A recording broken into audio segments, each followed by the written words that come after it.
Hello, everybody, and welcome back to the Double Play Podcast. I'm Jack Smith, joined by my co-host Ryan Donahue, and a special guest. We're very honored to bring on current bench coach and offensive coordinator for the Texas Rangers, 2021 MLB Coach of the Year, Donnie Ecker. Donnie, thank you so much for joining us. Absolutely. Yeah. Glad to be here. Yeah, we're glad to have you. We're very excited to talk a little baseball with you today. And if we want, we can get right into this one. To start this off, we're just going to kind of a little warm up for you. We're going to give you some of the players that you've worked with, some of the hitters rather, and want you to kind of describe from your view what's one kind of word or phrase that describes maybe their style of play or their personality behind the scenes. And we'll go ahead and start off with the jersey we talked about, Corey Seager. Intense. I like that. How about Buster Posey? Cerebral. How about Joey Votto? Machine. Another one from Texas. How about Marcus Semien? Detailed. And then the last one, Giants guy, Jack's boy, Brandon Crawford. Artistic. Well, some of those guys that we mentioned are guys that you've gotten to work with more recently with the Rangers because your front office has kind of been on a real war path the last couple of off seasons, shelling out a lot of money. How excited does it make you to see their commitment to winning and just the opportunity to work with some of the players they're bringing in, like Corey, like Marcus, like some of the other guys? Yeah, I think you said it really well, Jack. There's kind of two parts. There's the rational side of, in my position, our job is to go create solutions. So I don't put much energy on who I have. The goal is to get those guys ready to perform. But I will say, when your ownership makes this type of move, right, it is, you don't ignore that. And we're a lucky, fortunate place. You're seeing this now at USC, where when leadership is aligned and we go all in, you can 10x your return on your investment really quickly. So ownership's all in here. They've made that commitment. It feels really good to be working at a place that is aligned from the top to the bottom and is willing to do that. And then, I mean, you mentioned it's not necessarily about who the players are, but what you can do with them. And kind of one of the guys, not necessarily one of the big signings or big names, Nathaniel Lau last season kind of had a really big breakout year. Is there anything that specifically that allowed him to break out from 2021 moving into a really great 2022? Yeah, I think kind of macro, pulling back the curtain, the year before was his first year in the big leagues. Now we're playing 162 games, so he got a full season. And if you think of this as like a quarterback in college that's a freshman, he's going to get his 11 or 12 starts. That second year is usually more difficult because there's enough data now in the system where people schematically kind of know, like, if we take this away, he'll struggle X, Y, Z. In baseball, they figure that out after about a month, because we have so many at-bats. So, there's a natural evolution here. And I think when I came in, it was one, to learn Nate. Two was, hey, let's start really understanding how they want to attack you. And then we can reverse engineer a plan off that. So having some self-awareness of how defenses and how pitching wanted to attack him, we added clarity to that, figured out solutions. And then he's a very artistic guy. Like, he does photography. When he goes to every stadium, he has a professional camera. So just making sure the way we talk to him, the way we train, the way we build his game plan model, everything is almost through a lens, the way he takes a photo. So that's a big part of my job, is tapping into self-interest at the pro level, especially. When you're mentioning those kind of chess moves where you're adjusting to what the pitchers are adjusting to, and then they adjust to what the changes you make over an entire 162 game season, how many of those moves are there, and just how many adjustments do you have to make year to year? And does it get annoying when it's like, wow, the pitcher figured this one out kind of quick, and now we've got to go and figure out a new one before it's too late? Yeah, it's probably one of the most overhyped things that doesn't actually exist. So, and here's what I'll say. Are there adjustments being made? Absolutely.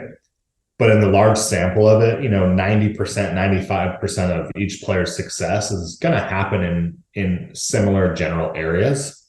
right? So let's just, if we take the strike zone as 100%, 80% of that strike zone is usually where there's going to be a higher return of profit on a person's swing, right? If we think of every swing as a business decision, similar to Caleb's not a good example because he could throw every single route, but there's a lot of quarterbacks that are very limited in their ability with what routes they can throw. And the best play callers put that guy in positions to throw those routes more often, right? Now, if you can open up your portfolio and have more solutions, both as a quarterback or as a hitter, I think that's where Nate evolved, and that's where the adjustments come in. Jack is like, okay, 80% of the time, this is your foundation. This is our personnel group. We're going to operate off this.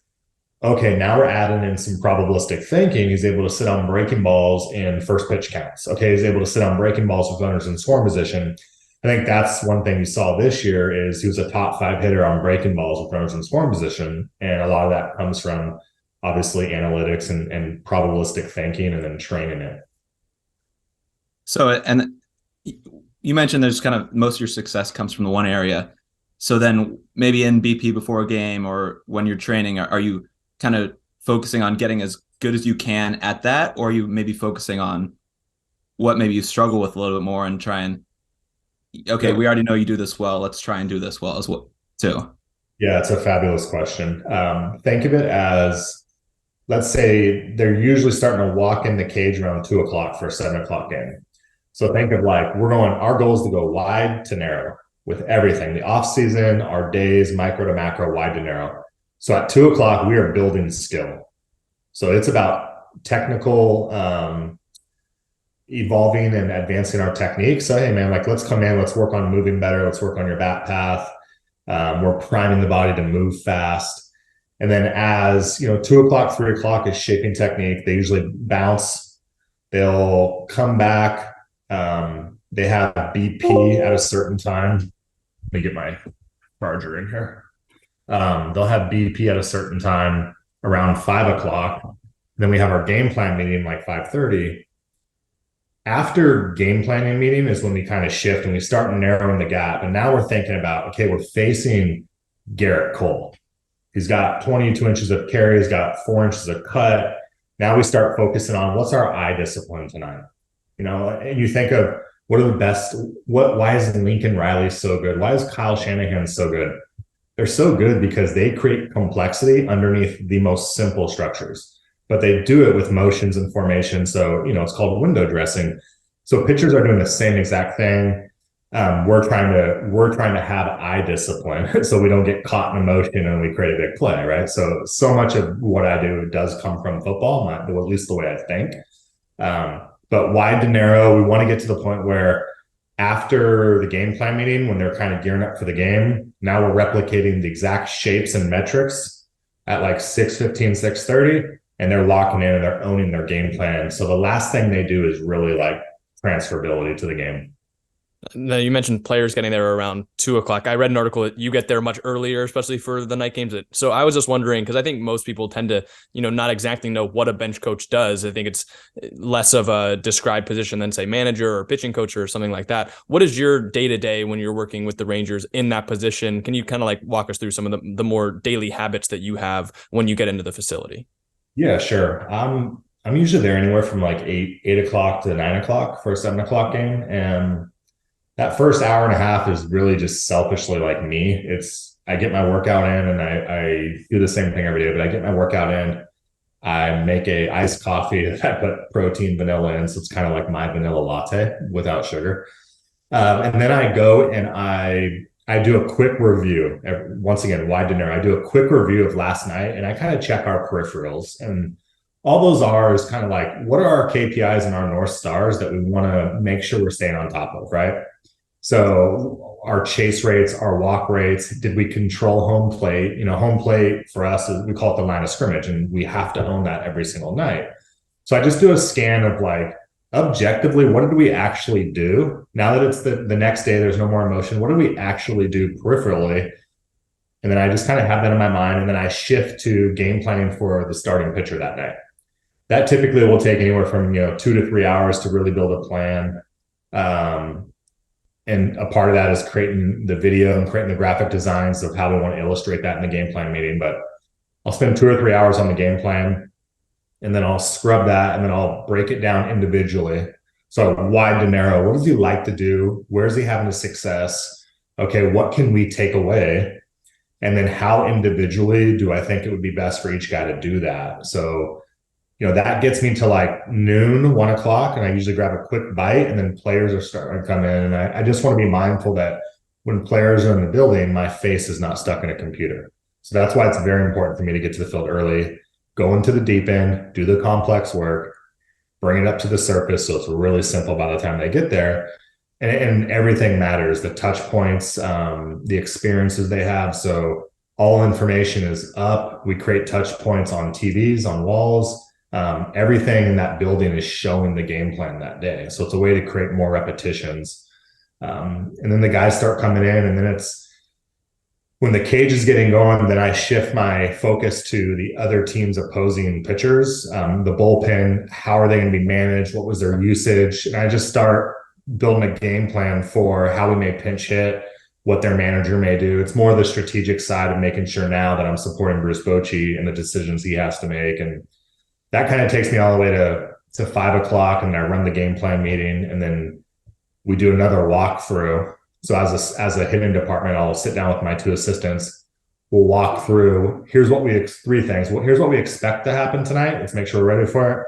Here's a couple possible speed bumps, and it's not bad stuff, but here's some outcomes that could happen. Here's how we'll pivot. And then the last thing is just understanding, like, what do we think that the last 3 innings of the game is going to look like in terms of their usage? And we try to match that up, because the guys that are pinch hitting, it's not just like you're watching and you go hit. We're training. If they have an 8th inning sinker guy coming in, our guys are training because it's their matchup. We know that this left-handed hitter is going to face this right-handed sinker guy. So he's down there training for those exact pitch characteristics so he can go in and execute them. Are there some pitchers that kind of you face that are harder to game plan for others, or you kind of maybe find yourself getting frustrated with, like, struggling to make a plan, maybe because the guy has a pitch that's so good or is just able to command the zone so well? Are there certain pitchers that you kind of find yourself maybe working harder than others for? Oh, yeah. I go back to when I was a hitting coach for the Giants, and, we had the best offense in baseball. And, like, in multiple ways, though, we walk the most, we chase the least, and we slug the most. So that's really unique, right? That would be the football equivalent of, like, we pass more than anybody. We also run more than anybody, and we don't turn the ball over. Like, we're it's a really, really unique offense, the way we could attack people. It took us 7 times facing Walker Buehler before we scored more than 2 runs. Like, he dominated us, right? And I'll tell you why. And another guy dominated us, Merrill Kelly. And it took us 6 times before we it's not like we figured him out. We just had success against him. And the sticky stuff got banned in April. Okay, so context here. Walker Buehler, it made him better. He started throwing a sinker. He used to have a 4-seam, a cutter, right, and then breaking balls. So everything was actually moving away to righties and into lefties. So the way I simplified that was, he has a 4-seam. Every single thing else is going to move horizontally away from you. Well, when they banned the sticky stuff, his cutter stopped playing as well. So he started throwing a sinker. It made him a totally different pitcher. And here's like the simplicity of it, is that when you can throw something in the same velocity range, 93 to 96, and it can go like this, and at the last second, it can go left or right. The thing about a fastball and a breaking ball is that it creates separation visually. So you can see the vertical separation of a breaking ball come off of a fastball, and you can adjust. This stays on a plane the whole time. That is the most difficult thing to prepare for, is when a guy has a 4-seam and a 2-seam, so multiple fastballs with a cutter. And it's literally the idea of it's literally like a Caleb Williams, right? Because it's like, it does not matter. You can have the perfect coverage, the perfect game plan. He's going to do enough things off script that you just have to wear it, So he could throw his 4-seam and it could move this much, or it could go this way, a 2-seam. And you hope you're right in terms of what direction you're guessing. I remember, I think it was on my birthday, that one start where you guys did finally get to Walker Buehler. I think it was Steven Duggar hit the triple. I think that was that one game. Actually off that, was that planned for? Like he knew what opportunity he was going to get and he was working on what pitches, and did he just get that pitch, or was that one where just kind of worked out in your favor? His best pitch was his cutter all year. He would bust it into lefties. He'd throw it off the plate to righties. All year, we tried to avoid it. We said, we're going to take it. So if he starts the ball into a lefty, we're going to shut it down. We're going to wear his ass out and make him throw that pitch. Well, the pitch was so good that we would always swing and it would just blow us up. So I remember showing up to the field that day and we spent like 4 hours. We took a major deep dive into his analytics. And here's what we found out. We game planned on it. There was 2 particular counts where he was the best in baseball at creating chase. It was 1-1. So for whatever reason, 1-1 counts. He was getting he had a 72% chase rate in 1-1 counts. So when you're manually doing this, you're filtering every single count, and then you're sliding over and you're looking at chase rates, and it's like 28, 27, 28, 72. It's like, oh my gosh. So then you click on that 72 and it plays every single pitch. And I had to manually write this out, and I'm writing cutter. Almost 90% of the pitches he threw in a 1-1 count were a cutter. Right. And that can be a count just like 2-0. That was the next count for him, where he gets in these counts where hitters are aggressive and he throws something that looks like a four seam and then it breaks last second. So we went through this whole process. The only time he gave up damage and slug was in 0-0 counts. So you're painting this picture, right? If you want to get him, you better get him on the first pitch when he's still in a strike. If you want to avoid his biggest trap, you bet 1-1 counts, the cutter cannot beat you. And then 3-2, this is interesting. 3-2, his in zone rate, his ability to throw pitches over the plate was 22%. So he's not throwing the ball over the plate 3-2 counts. Yet he had a 42% chase. Now this is because money. It is more, they would rather walk a guy and try to get a strikeout than make a mistake in zone and give up damage, right? There's no money. Who cares if he walks a guy, right? Because the chances, he's doing a great thing. I'm throwing the ball in zone 2 out of 10 times, and I'm getting people to almost swing half the time at it.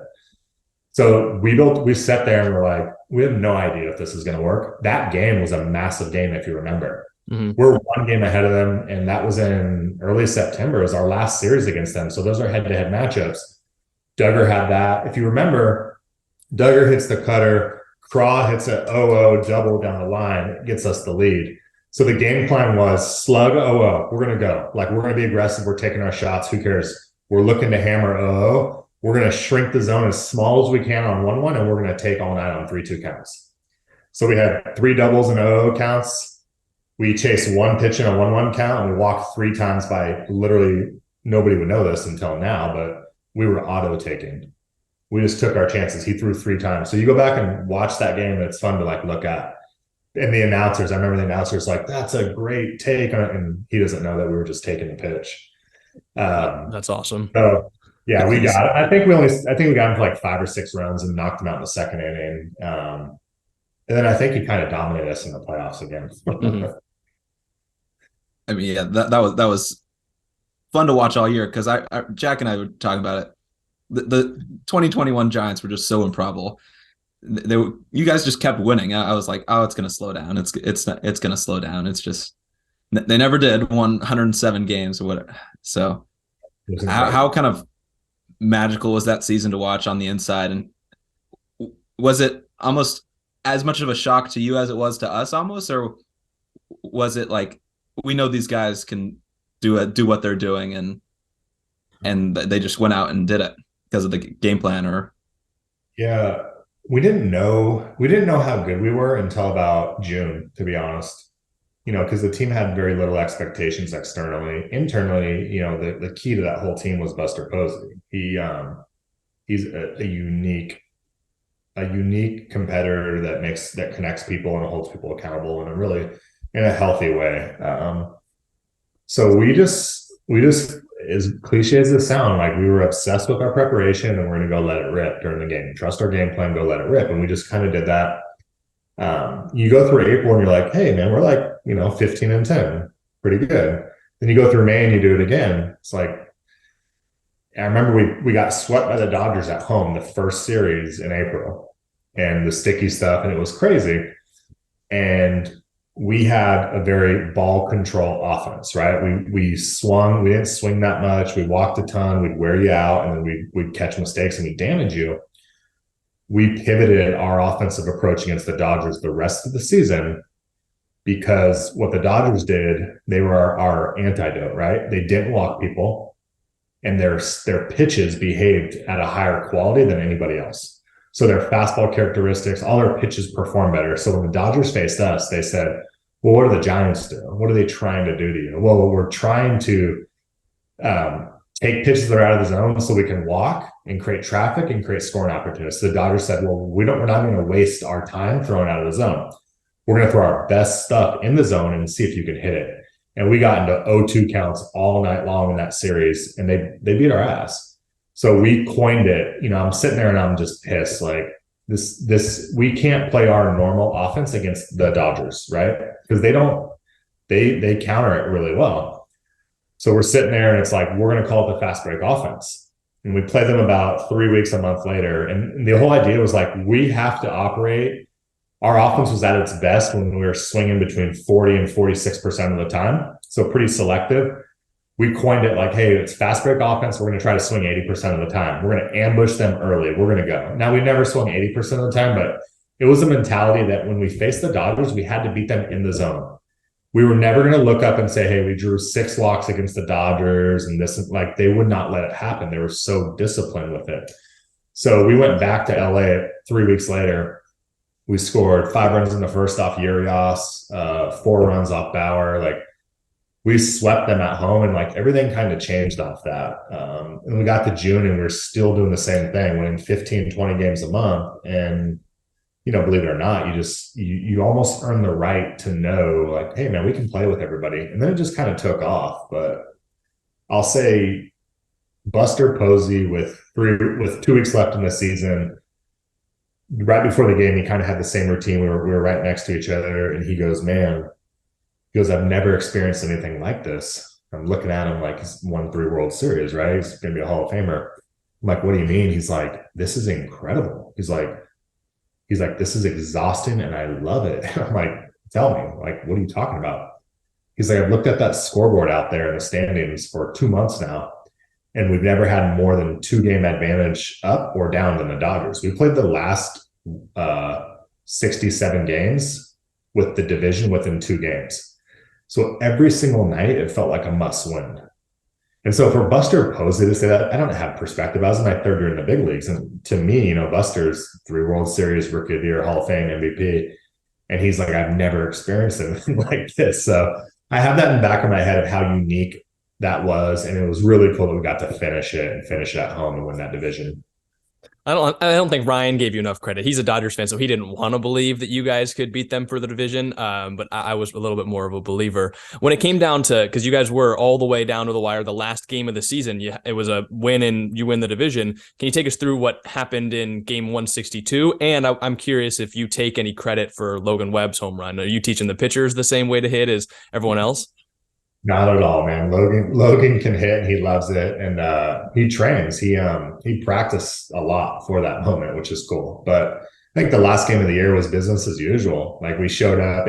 Everybody knows, we don't lie about it, but everybody knows what's at stake. And you go back into let's prepare. It was a 1 o'clock game, so it's a quick morning. I think the important thing that we talked about that day was, as silly as this sounds, let's make sure the music is good in the cage, just have the vibe good, and let's make the game plan meeting a little bit lighter and fun. So we had a lot more, like, we played a video from The Office, and then we talked about, how we're going to face San Diego, and just kept it light. I think it was important to keep it light. And, I believe we separated the score really early when we were up quite a bit. It was, it's a good feeling to have.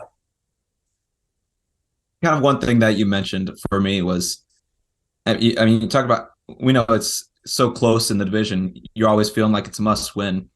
But is there a point where you're like, keep winning, you're keeping it close?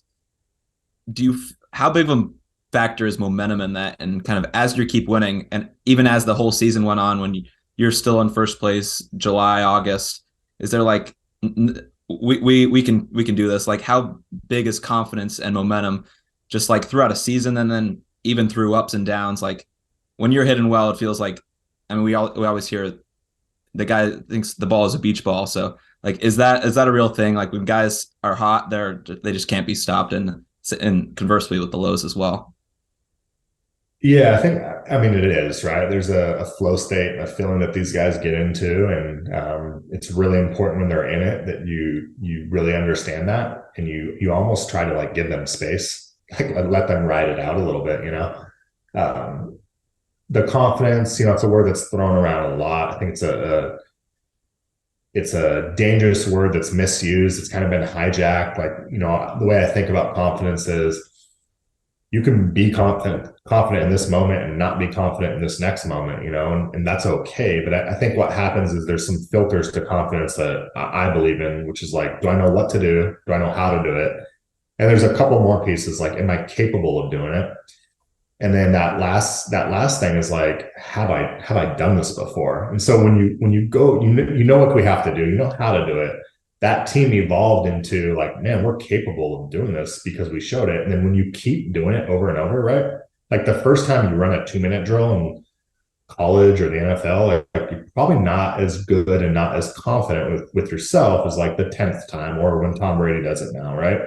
So that team just grew so much that we had incredible confidence by July, August, September.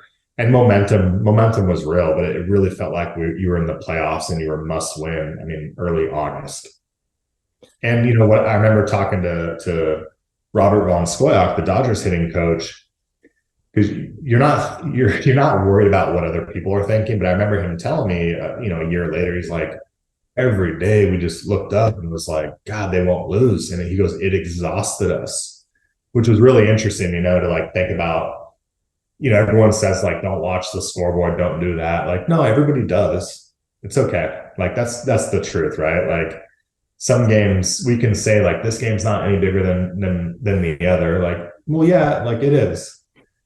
And it is because our players think that way. So it's really important to like numb that, speak truth into it, and then just, be honest about it, and then kind of get back to your preparation. And we all know how this ends, so I'll just say it before you do, Ryan. Like they came into San Francisco and knocked us out of the playoffs, and it was they had the last laugh. Well, I mean, even though they had the last laugh, you talk about it was exhausting. It hurt them in the next series. They couldn't go and beat the Braves after that. That's what they said. Yeah, it was our series all year long. We're just a little bit more emotion, a little bit more into it, and we kind of wore down the bullpen, and we never got the big hit in that series. Our peripherals, it's super interesting. That was our second best series from a process standpoint that we did all year. So when you think about, imagine playing a 5-game series in college football and you throw for 310, you run for $120, you don't turn the ball over once and you lose 3 out of 5. We had a 9% walk rate. We chased 22% in the whole series. We almost hit 50% of our balls over 95 miles an hour. So it just, you don't want to say the word unlucky, but we did really good process things, but we never got the big hit. I feel like up until the Cody Bellinger hit at the end of the game, it felt like both sides were like that almost, or just neither side could get the big hit. And the pitching was so good in that series as well with Logan, even and Max Scherzer. There's so many great pitchers in that series. I'm curious, as something you mentioned, where if a player's slumping, sometimes you just let him ride it out. Is that the main way that you would go about handling a player in a slump, or do they sometimes come to you and ask for more hands-on helping them fix it? I'm just curious about what your philosophy is helping a player out of a slump. Okay, a slump, yeah. So I was more saying when he's really rolling, okay, we'll kind of be conscientious of that. Like, let's just keep him flowing. But when he's slumping, it goes back to like, did we do the work on the front end? So everything from, before the season even starts, every year I go through the same process, but hey, what do you want out of this year? We drive things through self-interest. Now I'm in year 2 with guys. I know when they break down. Like, I know what ticks Corey Seager off. I know what makes Marcus Semien go. So these guys so well that like we don't really use the word slump. But if we know somebody's not at their best and they're kind of steering away, how do we get them back? So that's just all relationships and trust. Like, it's usually not technique driven. It's usually either let's bring awareness to something. So some common things show up that get guys off track. One is you can run into a spell where you get a couple bad umpires and they're calling balls off the plate like this. And then you start changing your game plan. You're swinging too much. That's one of the most common things that happens, that we just have to use the data and say, hey, man, nothing's wrong. Your swing frequency is now shifting to their location frequency, and it's not where you do well. So let's just tighten it up. Let's get back to what we do really well. That's probably the thing that happens the most is, so that's the human element that's kicking in on the human element of umpires that we have to deal with. And then typically it's like off the field stuff that's going on. And it's just our job to set up the environment, to make sure we take care of each individual, right? And then as a whole, we're healthy. But there are some times, man, where the guys are really going through it. And I prefer to just go up and like, hey man, like let's just go on a walk. Like we'll just walk and talk and just kind of let them vent, let them get it out, and then add some perspective to it. So you usually find in those type of cases, it's more of the human element, the mental side, like kind of maybe how they're not as confident in themselves in that time, rather than maybe a change that they need to make at the plate. Yeah, I mean we've definitely done both, right? Yeah. But I'll just say that every day, right? In our stadium we have limb tracking, so it's tracking every single angle from a knee to a hip to a spine. So we've tested guys in lab, like we know biomechanically when our guys are at their best moving. I know if when Corey Seager's bat is behind his helmet at a certain angle, he's going to get the ball off the ground. I know when it gets flat, and like, so we have actionable items that come out every single morning that keep us on track when a guy's getting, oh man, you're striding 6 inches longer today than you were when you were going well. So the actual physical part, we have that automated to a really high level of like analytically. That never strays too far off. It's mostly about getting them back. The thing we still can't measure is we can't measure the emotions. We can't measure the mindset. We can't measure the human element that comes in. So we have to be so damn good at making sure we're focused on that. You mentioned Corey. I think he's a player that a lot of people point to that might be a beneficiary of the limited shift coming this upcoming season. I'm curious as to what your perspective is on some of these changes that might be coming to baseball. Now, look at the shift this year. You mentioned umpires, could be seeing robotic umpires in the next couple of years. I'm just curious what your opinion is of those, and will those change the way that you approach teaching hitting? Yeah, great question. I get asked this a lot. Forever, I hope I stay this way, but I'm less concerned with what the rules are, like how I feel about them, and I'm way more concerned with how we can use them to our favor to create advantages, right? So you can complain about up tempo, no huddle, or you can complain about all this stuff, less miles, or you can, Nick Saban before he got beat by Lawrence and Deshaun, and then he's like, well, let's go hire Lane and let's actually do this. So you don't complain about them, figure out what the rules are, and then help your players get the most out of those rules. So Corey was one of the guys that hit the ball the hardest between certain angles that will now be a hit. I think it's like almost around 20 or 25 extra hits that he's going to benefit from. So it's a big deal.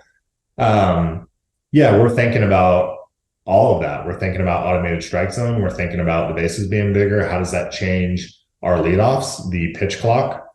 So we have to practice and change our routines in between pitches, because they're going to call some guys in the minor leagues they struck out on violations, so guy has 1 foot in the box, the umpire does his dance and says strike three. And it's so we have a lot that we need to practice and train based on these new rules. Yeah. I mean, that's going to be something that I've been kind of thinking about a little bit. I feel like we're going to have some guys that we might not expect to have great seasons kind of benefit from getting rid of the shift. So that's going to be an interesting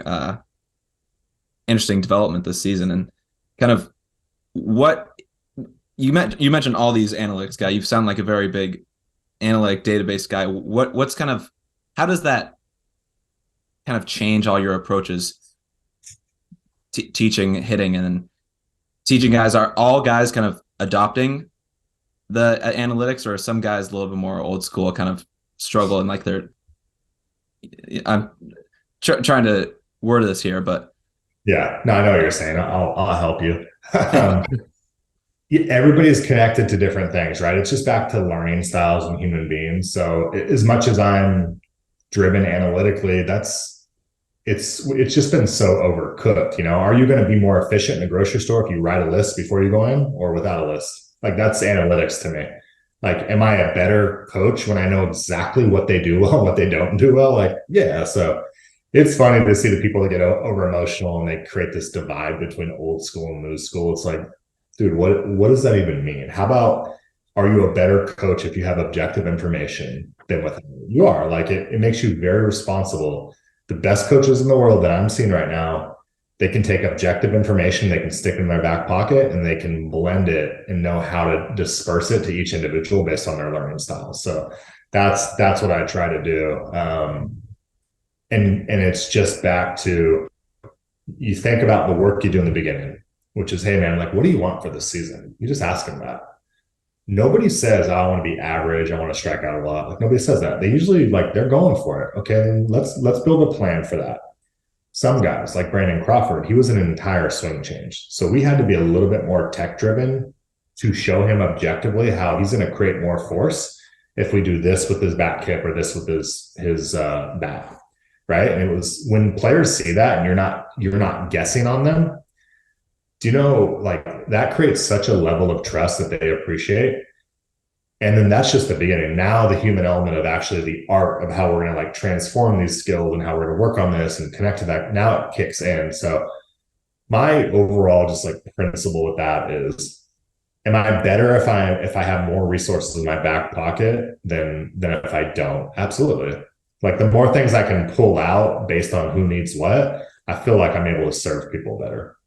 I feel like when most people, the casual people, talk about analytics, of course, they don't know about the limb measuring that occurs in every stadium. What they see as analytics is just talking about, batting average or OPS plus. And I think that there's the big debate about like what stats are actually good at capturing the effectiveness of hitters. And I know you guys use probably more advanced stuff than the fans do or broadcasts do. But if you had to make it just one or two, like what stats do you think specifically capture, actual hitter success, whether they be, analytical stats or some of the older stats?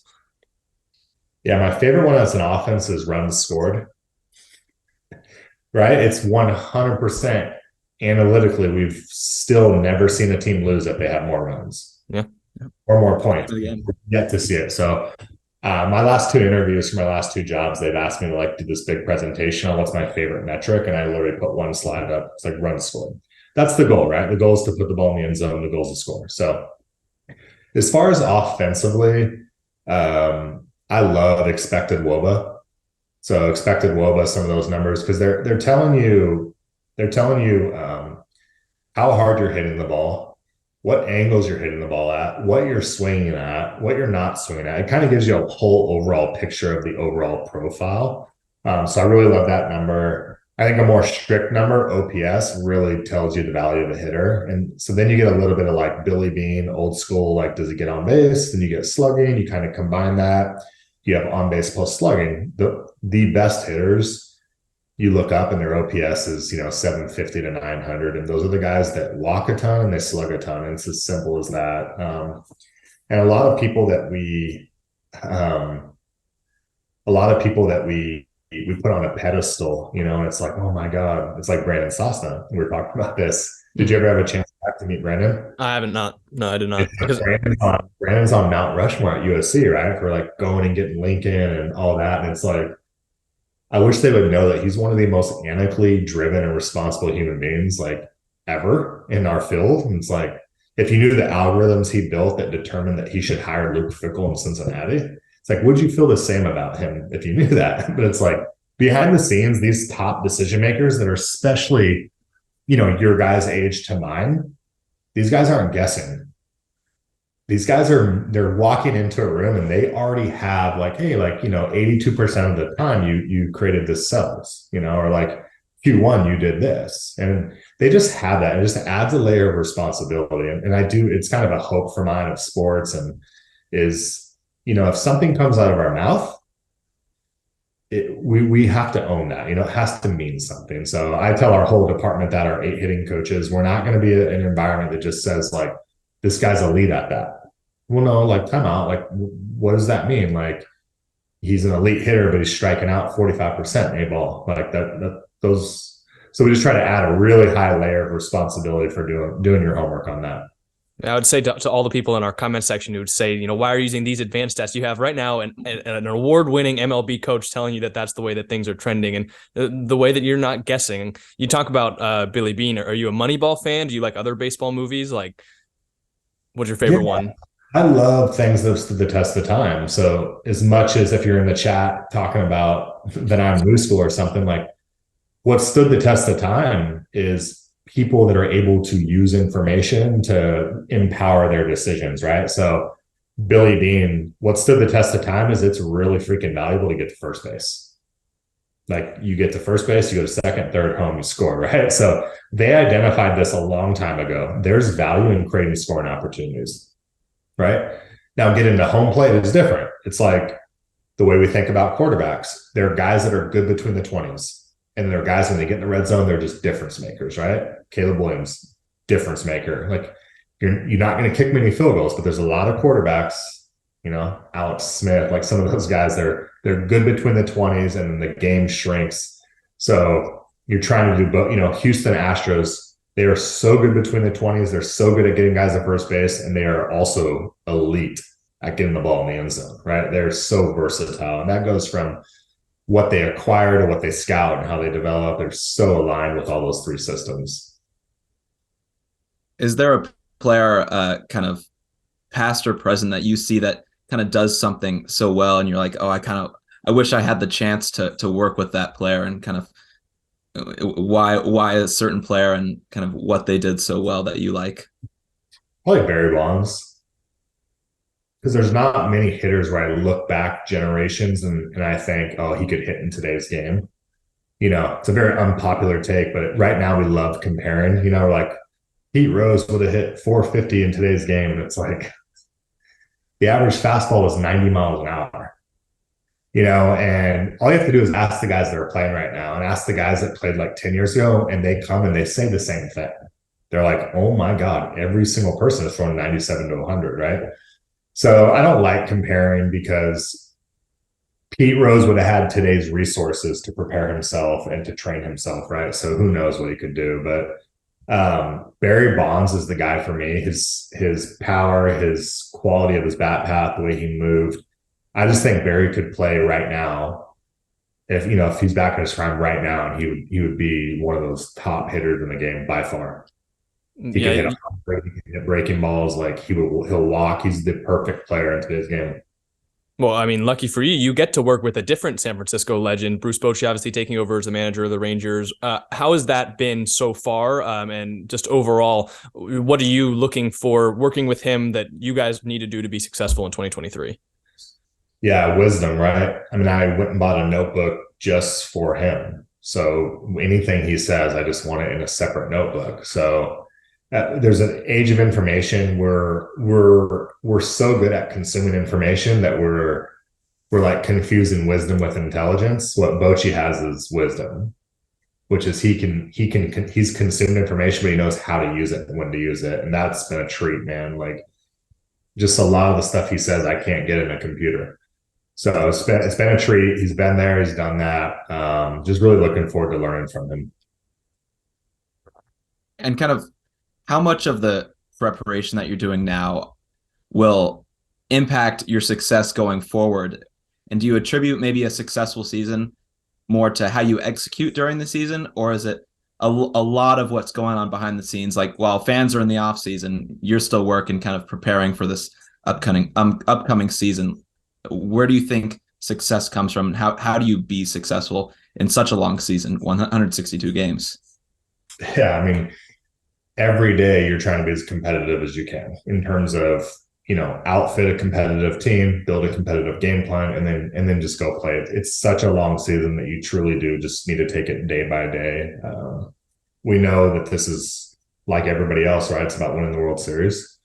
So you know that it's the invisible handshake, and then the thing that actually gets you there is kind of being immersed into the journey. So even today, I'm not worried about, my whiteboard right here has one phrase on it. It says discipline is the shortcut.